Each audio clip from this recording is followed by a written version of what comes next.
All right, NFC leading North. Lions coming to town. They're a well-coached team, very resilient. A lot of wins at the end of ball games. Offensively, Stafford does a nice job dealing the football to all their playmakers. He's highly skilled on the perimeter with Tate, Jones, Bolden, and Ebron is playing well.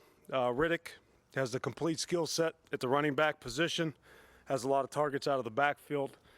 Their offensive line is gelling with the addition of Decker and Glasgow. Defensively, they're playing well as of late.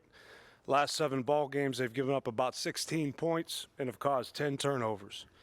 Their motor, they have a high motor operation up front, led by Ansa, Haloti Nada, and Hyder.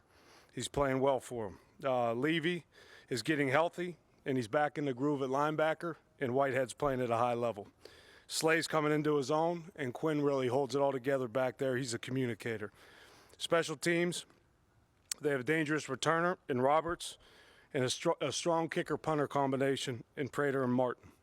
With that, we'll open it up. Nothing seems so good in the fourth quarter late in games. I remember them always really being that way from my time in Green Bay. Stafford's a guy that he can get heated up late on you, and if you play soft coverage at the end of ball games, he can get some numbers and get the team really moving at the end. They seem to be buying into everything. They're a talented team. They're built to rush the passer up front on defense, and they have solid return teams. That helps them get a quick score if they need one.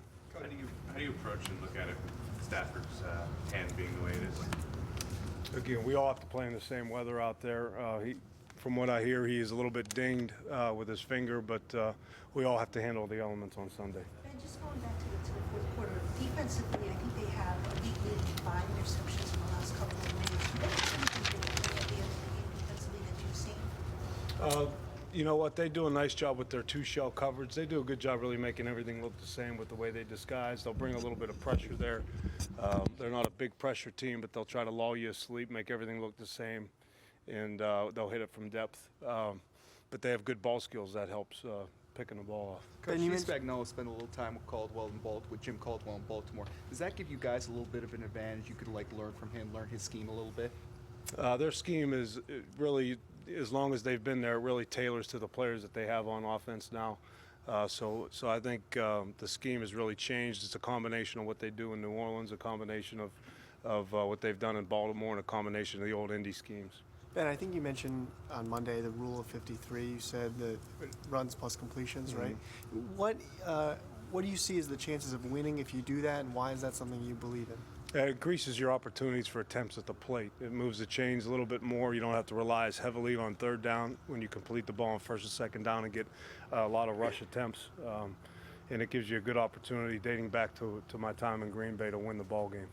I think you mentioned too, that one of the reasons why you liked rushing a lot was that you got the Dallas defense to play a full game, if I'm correct. Yeah. Didn't that not have more to do with your defense playing well and giving you drives than, your rushing attack? It was a combination of 3 things. Our defense playing well, a bunch of things really. Our defense playing well, our coverage teams playing well, defense getting off the field, our offense sticking to the rush game, and the elements factor. Keenan get hurt on Sunday?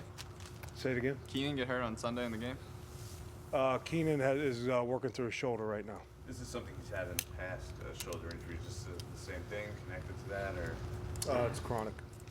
Ben, does the quality of your team's defense surprise you, how well they're playing? Defense had a good night on Sunday night, and we look forward for the opportunity to prepare this week and play a quality team. Odell had a couple of drops in the game, obviously a big play, but a couple of drops. Could they be overanalyzed, or do you want to really look at them with him and see what he did wrong and try to fix it, or sometimes is a drop just a drop? You know what? The biggest thing from a drop is you have to be able to rebound from the drop, learn from it, rebound, and he did that on Sunday. Was there a reason for the drops? You know what I mean? Do you look on the second one? Did he try to get out there too quick? Maybe. Yeah, you got to look it into the tuck. Fundamentals. Coach Brad, is thumb bothering him at all? Does that contribute to it as far as? That's a better question for Odell. On the TV broadcast, I think Chris Collinsworth said that you had told him that you have to earn the no huddle. What did you mean by that in terms of hurry up? Earn the no huddle. Running the no huddle offense. I think that's what he said. Yeah, I'm not sure. We'd have to sit down and talk to Chris. Coach Brad Eli's- Wing earned himself NFC Special Teams Player of the Week honors. How does it make you feel to see your special teams unit getting recognized in such a way like that? I think the field position was big in the second half of the ball game. The ball on the 45-yard line for the offense for the starting field position, and Dallas on the -15. It was big in the ball game. Obviously, that last punt factored heavily into it, but you down the ball 5 times inside the 20 and 2 inside the 5. That's big in the game, What can you say about especially in his- the elements. What can you say about his development from this season, his second year with the team? He's a weapon. Then Cruz, I think, just had 1 catch, 4 yards, 4 targets. Did that surprise you the way the game went for him, or was that kind of what you expected? Oh, it was tough to complete the ball all night, and that was a product of the environment. Dallas played a good plan, played good defense, and we didn't execute in a high level in the pass game. I saw a number that Eli got rid of the ball 2.25 seconds the other day. Is there a point where you view it as too quick? Is that possible where the routes maybe aren't able to finish or guys aren't able to get open? You play each game as it unfolds. Is Victor getting open with the consistency you'd like to see?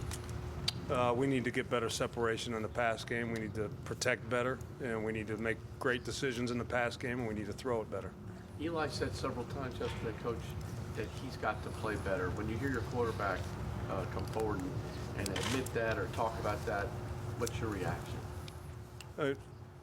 I look in the mirror first. I need to call it better, and everyone needs to step up their game a little bit.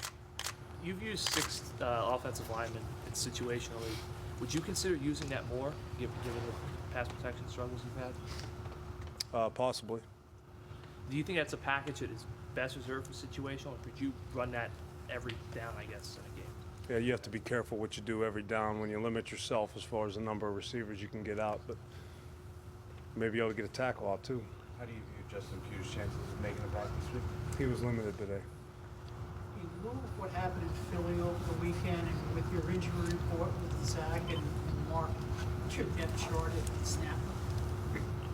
We have some guys that we trusted. We had a couple reps in practice last week where we used some different players in that position, and we're confident in our backups. Who in particular, with Mark and Zach, who gets the third choice? Yeah, we have Weston did a nice job in practice last week. Chris Christie offered a critique of your haircut. In response to that? Again, Matt Stafford does a nice job, and he's someone that we really need to pay attention to, especially late in the ball game. He can get hot on us. Stafford, your stylist? Yeah, Matt, they're playing well up front on defense. They can get after the quarterback. Speaking of Stafford, without obviously giving anything away, with that injury that he has, having multiple quarterbacks, is that more of a big deal? When a quarterback has a finger injury on his throwing Yeah, hand? especially the middle finger, the index finger. It's tough to spin it that way. The elements can factor, but he's a pro. He's had to play through some hand problems before, and he's a tough guy. When you look at this Lions team compared to what you face when you're in Green Bay, is it almost addition by subtraction with no Calvin Johnson? Seeing that, as you mentioned, Stafford can kind of spread the ball out now? They're similar in a lot of ways, really. They do spread the ball out a little more than they have. They didn't force feed Calvin when he was there. They gave him some opportunities down the field on some shot plays and some back shoulders. But defensively, they're very similar in the way they deploy their front four. Their coverages are a little bit different. They're not quarters based as much as they used to be, but they're fairly similar. Is there any benefit of not having that big play guy there now that Stafford? I mean, I know you say he did 4 weeks, but it seemed like. Yeah, I mean, he's one of the best to play the game. I mean, it's but they filled in nicely. Marvin Jones has been a great addition for him. Golden Tate's a tough guy, and Bolden, he's tough inside too. They have plenty of guys to throw the ball to. What does Darius Slay do to give receivers a hard time? He's kind of their guy that shadows guys around a little bit. He's really come into his own. I've been impressed with his play. He's very physical. He's competitive, and he stays after it. He's good with his hands.